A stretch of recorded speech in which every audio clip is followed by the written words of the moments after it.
ధర్మజిజ్ఞాసులకు శుభాశీస్సులు. ఈనాడు బిల్వపత్రాల గురించి 4 విషయాలు తెలుసుకునే ప్రయత్నం చేద్దాం. బిల్వార్చన చాలా ఉత్కృష్టమైనటువంటిది. బిల్వ పత్రం అనేటటువంటిది మహాలక్ష్మి యొక్క స్వరూపం. అది ఈ మహాలక్ష్మి యొక్క స్వరూపం ఏమిటి అని మీకు సందేహం కలిగి ఉండవచ్చు. పురాణాల్లో చెప్పే కథ ప్రకారంగా మహావిష్ణువుని మహాలక్ష్మి అడుగుతుంది, స్వామి నిరంతరం ధ్యానం చేస్తుంటావే ఎవరిని అని. మహావిష్ణువు శివధ్యానం చేస్తున్నాను అని అనటం. మరి శివుడు ఎవరిని ధ్యానం చేస్తాడు అంటే అది శివుడు నన్ను ధ్యానం చేస్తున్నాడని. మరి శివుని యొక్క అనుగ్రహం ఎలా ప్రాప్తిస్తుంది అని అమ్మవారు ప్రశ్నించటం. శివార్చన ద్వారానే అది సిద్ధిస్తుంది అని మహావిష్ణువు అమ్మవారికి తెలపటం. అమ్మవారు స్వామిని 108 కమలాలతో ప్రతినిత్యం కూడా ఆరాధించాలి అనే సంకల్పం చేసుకోవటం. అలా ఒకనాడు అంటే పూజ చర్మస్థాయికి వచ్చింది. పరమేశ్వరుడు సంతోషించి అమ్మని పరీక్షించదలుచుకున్నాడు. ఆ సమయంలో అమ్మవారు తీసుకొచ్చినటువంటి 108 కలువల్లో పూజా సమయంలో ఒక కలువ కనపడకుండా పోవటం, పూజకు ఎలా భంగం కలుగుతుందనేటటువంటి ఉద్దేశంతో మహాలక్ష్మి తన యొక్క వక్షస్థలాన్ని, స్త్రీకి అతి పవిత్రమైనటువంటిది, ఆకర్షణీయమైనటువంటిది, తన యొక్క స్తనాన్ని అలాగే కోసి అర్పించేటప్పుడు శివుని యొక్క అనుగ్రహం ప్రత్యక్షం కావటం. ఆ యొక్క స్తనాన్ని అలాగే కిందకి వదులు తల్లి అని చెప్పినప్పుడు అది భూలోకంలోకి చేరి శివుని యొక్క అనుగ్రహంతో బిల్వవృక్షంగా మారిందని మనకు పురాణ కథ అందరికీ తెలుసు. నేను సంక్షిప్తంగా చెప్పిన దీన్ని శ్రీవృక్షము అని కూడా అంటారు. ఇది చాలా పవిత్రమైనటువంటి వృక్షం. ఈ పవిత్రమైనటువంటి వృక్షాన్ని చూడండి, బిల్వ చెట్టుకి అదే మారేడుకాయ అంటే మారేడు చెట్టు అంటాం మనం తెలుగులో. దానికి పుష్పాలు పూయవు, కేవలము ఫలాలు మాత్రమే ఉంటాయి. కాశీపట్టణము ఆ ప్రాంతాల్లో బేల్కి జ్యూస్ అని దాన్ని తాగుతారు. అది చాలా ఆరోగ్యకరమైనటువంటిదని, ఎన్నో ఔషధ గుణములు కలిగినటువంటిది అనేది మనకు నానుడిలో ఉంది. ఇప్పుడు మనం చెప్పబోయేటటువంటిది ఈ బిల్వవృక్ష ఆరాధన చాలా ఉత్కృష్టమైనటువంటిది. గతంలో కూడా చెప్పాను నేను. అయినా కొంతమంది ఫోన్ చేసి అడిగితే ఏదో 4 మాటలు చెప్తావనేటటువంటి ఉద్దేశంతో చెప్తున్నా. ఈ బిల్వవృక్షాన్ని మనము శివాలయాల్లో లేదా మన ఇంటి ప్రాంగణాల్లో ఈశాన్య దిశలో కొంతమంది వేస్తూ ఉంటారు. కానీ తెలియని విషయం ఏమిటంటే బిల్వవృక్షాన్ని ఏ రోజు తుంచి స్వామికి అర్చన చేయాలి అనేటటువంటిది చాలామందికి తెలియదు. ఏ రోజు అంటే ఆ రోజు మనం దాన్ని తుంచుతుంటాం. కానీ ఇక్కడ మనకు శాస్త్రం చెప్తుంది ఎప్పుడు ఎలా తుంచాలి అని.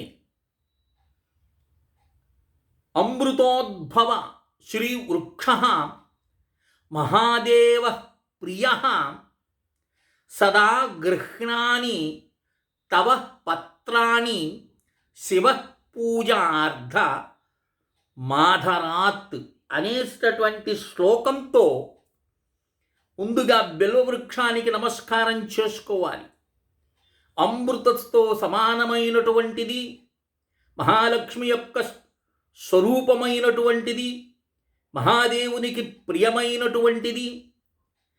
అలాగే ఈ యొక్క పత్రాన్ని, ఈ యొక్క బిల్వపత్రాలను నీ పూజ కోసంగా మేము త్రుంచుతున్నాము శివా అని శివానుగ్రహాన్ని కోరి గుర్తుంచుకోండి. చవితి రోజు, అష్టమి రోజు, నవమి రోజు, చతుర్దశి రోజు, అమావాస్య నాడు, రవి సంక్రమణ సమయము, సోమవారం బిల్వవృక్షాన్ని తుంచకూడదు. అదేమిటండి, సోమవారం తుంచకపోతే ఎలాగండి? స్వామివారికి ఆరాధన చెయ్యాలి కదా అనేటటువంటిదే కదా మీ యొక్క సందేహం. దానికి చెప్తున్నాడు లింగపురాణంలో ఏమంటున్నారంటే, అమార్తికాస్తు సంక్రత్యాం మష్టమ్యామిధుం వాసరే బిల్వపత్తం నచ చిధ్యాశ్చిత్యే నరకం చిధ్యా చిశ్చే నరకం వ్రజేత్ అన్నారు.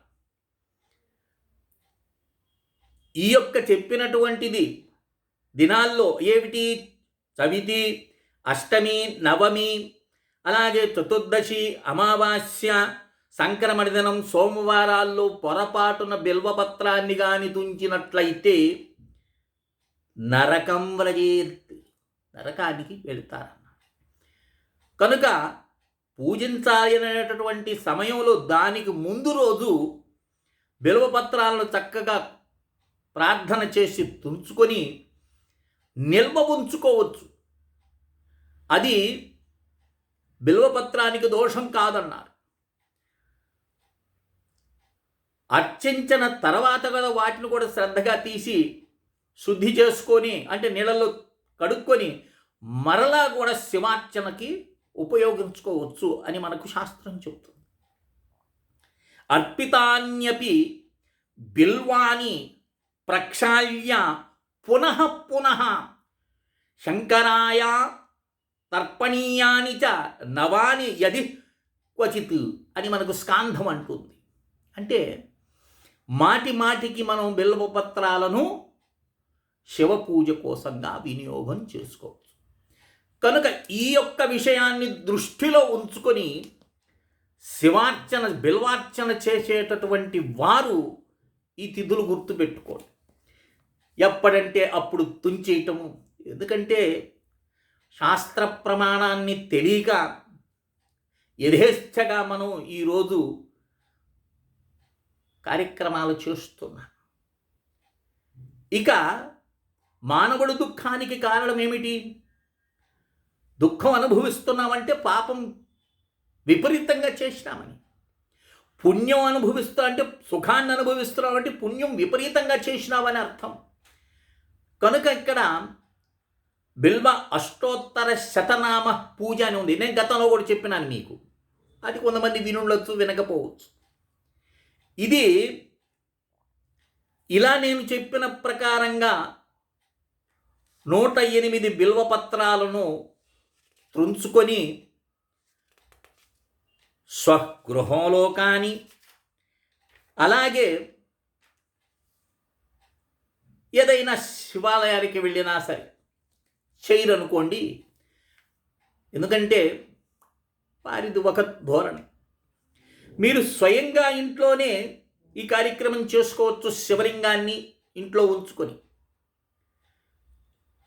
ఈ ప్రక్రియ వల్ల ఏమిటంటే దాంట్లో అర్థిస్తున్నారు శివుణ్ణి. మమ ఇహ జన్మాని, ఈ జన్మలో చేసుకున్నటువంటిది జన్మ జన్మాంతర కృత పాపం అనేకమైనటువంటి జన్మల్లో చేసినటువంటి పాపము సమస్త పాప క్షయద్వారా అన్ని పాపములు నశించిపోయి ఒకటండి మురికి తొలగిన తర్వాత దేదీప్యమానంగా ప్రకాశిస్తుంది మన యొక్క వర్చస్సు అద్దంలో. మురికి పట్టిన అద్దంలో మనకు స్పష్టంగా ఉండదు. అలాగే దుఃఖభరితమైనటువంటిది, పాపభూయిష్టమైనటువంటి, మలిన భూయిష్టమైనటువంటి హృదయంలో స్వరూప జ్ఞానం ప్రకాశించదు. కనుక అలాంటి సదాశివుణ్ణి అర్చిస్తున్నాను ఈ యొక్క బిల్వ అర్చనతో అని సాంబశివుణ్ణి ప్రార్థన చేసుకొని ఇక్కడ మనకు స్వామివారికి విశేషమైనటువంటి పంచపూజను చేసి, అంటే దీంట్లో కూడా కరన్యాసము అంగన్యాసం ఉంది సుమా, అది గుర్తుపెట్టుకోండి. ఈ కరన్యాసము అంగన్యాసంతో స్వామివారిని పూజించి న్యాసించి ఒక్కొక్క మంత్రం చదువుతూ 108 మంత్రాలు ఉన్నాయి. ఈ 108 మంత్రాన్ని ఒక్కొక్క మంత్రం చదువుతూ ఆ బిల్వద్దలాన్ని శివలింగం మీద ఉంచినామనుకోండి, పాపం తొలుగుతుంది, దుఃఖాలు తొలుగుతాయి. అంతేగాని ఎంతసేపుడిగా రెమెడీ చెప్పండి, ఈ రెమెడీ చెప్పండి అని భగవంతుని ఏటీఎం మిషన్ చేయవాకండి. భగవంతుడు కరుణిచ్చాడు అనుకోండి, భగవత్ ప్రీతి కోసం చెయ్యాలి. భగవంతుని ప్రీతిని అర్థించి చేసినట్లయితే ముందు మన యొక్క దుఃఖం తొలుగుతుంది. నువ్వు నిజమైనటువంటి నిజస్వరూపంలో నువ్వు సుఖస్వరూపుడివి.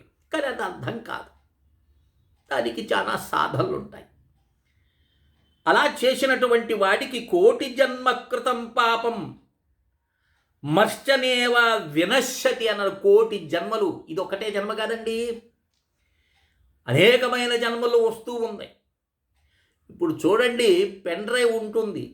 ఆ పెన్ డ్రైవ్ని తీసుకొని వెళ్ళి నువ్వు ఏ టీవీలో పెట్టినా, చిన్న టీవీలో పెట్టినా, పెద్ద టీవీలో పెట్టినా, ఏ కంపెనీ టీవీలో పెట్టినా కూడా ఏమవుతుంది, అది టెలికాస్ట్ అవుతుంది, కనిపిస్తాయి. అలాగే నీ సూక్ష్మదేహం అనేకమైనటువంటి 84 లక్షల జీవరాశుల్లో సంచరిస్తూ ఉంది. ఆయా జీవరాశుల్లో సంచరించి అనేకమైనటువంటి పాపాలు చేసుకుంటూ ఉంటాం. ముఖ్యంగా ఈ నర జీవితంలోనే పాపాలు ఎక్కువ చేస్తారు. 1, 2 చెప్పలేము. మనం అందరూ అనుకోవచ్చు మేము మహాపుణ్యాత్ములమని. ఏం చేసినావో నీకు తెలియదు, ఆయనకి తెలుసు. అలాంటిది 7 జన్మ కృతం పాపం, కేవలము ఇది ఎవరైనా చేస్తున్నారనుకోండి, నువ్వు శ్రద్ధగా కూర్చొని విన్నావనుకో, శ్రవణ మాత్రం చేతన వినశ్యతి, పూర్తిగా నశించిపోతాయి 7 జన్మల్లో చేసుకున్నటువంటి పాపాలు. మేమేం పాపాలు చేసాం స్వామి, మాకెందుకు ఈ సోది అని అనకూడదు, తప్పు.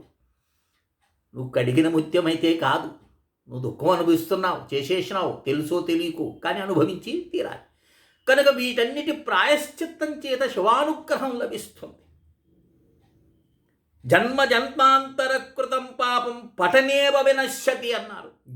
జన్మల్లో చేసినటువంటి పాపం పఠనేన వినశ్యతి, కేవలం పారాయణం చేస్తే పోతుంది అని అంటున్నారు.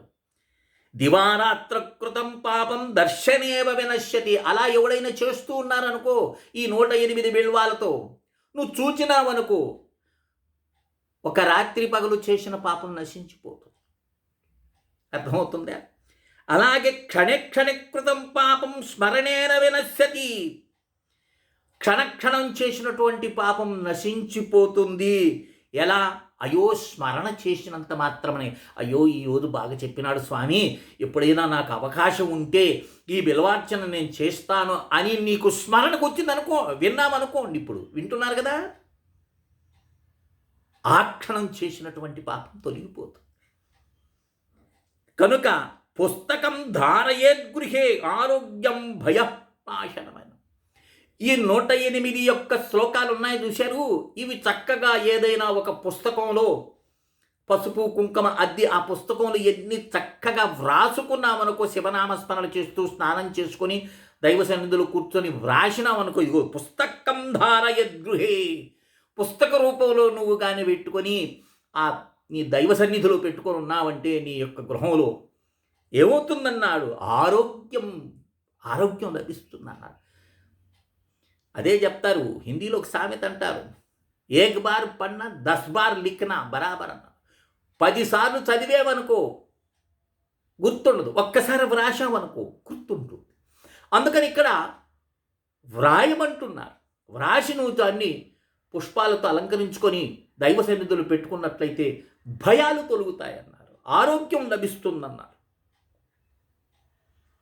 అలాగే ఇక్కడ ఏకకాలం ద్వితీయ కాలం వా త్రికీలం యః పఠేన్నరః లక్ష్మీ ప్రాప్తివాస శివేన సకమోదకే. ఒక అద్భుతమైన విషయం చెప్తున్నాడు. ఏమని?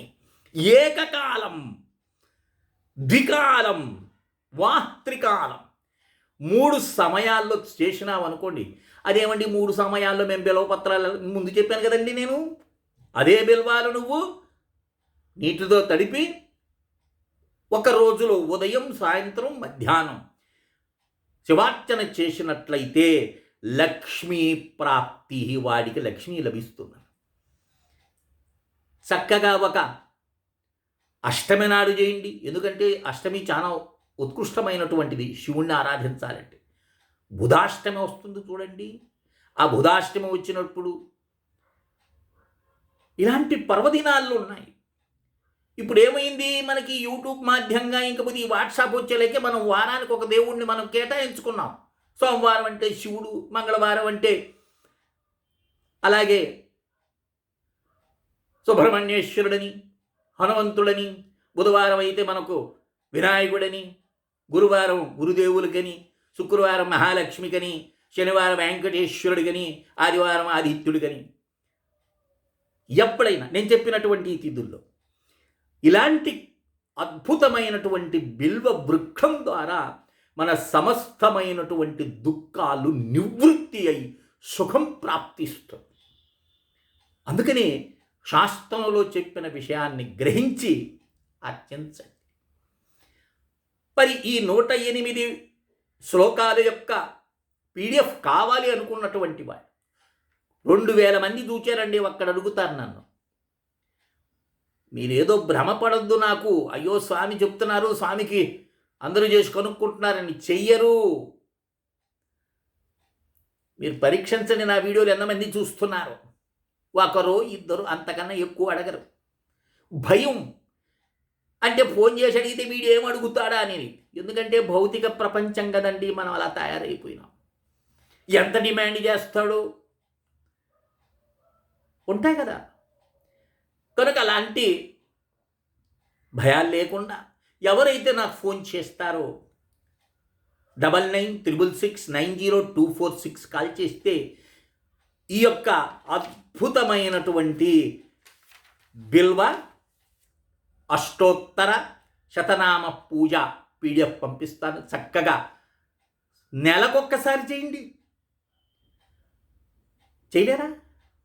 ప్రయత్నం చేయండి. లేదా ఎవరికైనా చెప్పండి, అయ్యా ఇలా చేస్తూ వచ్చే చాలా ఇదంతని ఈ వీడియో వినిపించండి. వారు చేస్తున్నారు, చక్కగా కూర్చొని చూడండి. ఆ చెప్పాను కదా, ఫలితాలని చూస్తే ఏమవుతుంది, వింటే ఏమవుతుంది, ఇవన్నీ చెప్పినాన్ని. కనీసం అలాగన్నా చేపించండి. లేదా అర్చకుడు ఎవరైనా మీకు తెలిసిన వాడుంటే వారికి బిల్వ పత్రాలు తీసుకొని వచ్చి స్వామి ఇలా చేస్తే చాలా పుణ్యమంట అని వారి చేత చేపించండి. వారు చేస్తుంటే చూడండి. ఏదో ఒకటి చేయండి. సమయాన్ని వృధా చేసుకోవాలి. కనుక ఈ విషయాన్ని అందరూ గ్రహించి శివానుగ్రహం కోసంగా పాటుపడతారని, శివానుగ్రహం కోసంగా ప్రయత్నం చేస్తారని ఆశిస్తూ శ్రీ విద్యోపాసకులు శ్రీమండే లక్ష్మీ నరసింహ లోకా సమస్తా సుఖినో భవంతు. ఓం తత్సత్. ఓం తత్సత్.